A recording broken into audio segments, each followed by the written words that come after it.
كابدك سبات تفليكو نوح تقعيزي بيني كزارب كايد اللمو يفرحك منبر سبيكو كاب سب تفليكو خنبر عيدلني ግን ኩሉ ዘዝነገርካዮ ዘዝዕለልካዮ ጸገምካ ሽግርካ ንንፋስ ክህቦ ምስራኻ ኢኻ ካብ ሰብ ትእለ እምበር ጽሙዋ ክትውዳእ ኢኻ በይንኻ ምንባር ማለት ቁጥዕም እኮ ኣይኮነን ሰብ መኽሰብ ኢኮም ግን ከም ልብኻ ክትረክብ ኣሸጋሪ እዩ ከም ልብኻ ክትረክብ ጽኒሉ ዝሰምዓካ ሓሳባት ዝከፋፈለካ ሰብ የገድሰካ ብህይወትካ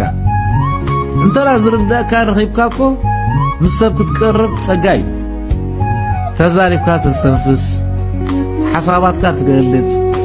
ምኽሪ እውን ትዳጋገፍ ሓሳብ ትወሃሃብ ኣብ ክልቴኻ ተዘይ ኮይኑ በይንኻን ጽሙዋ ምዃን ሳማዓስ እዩ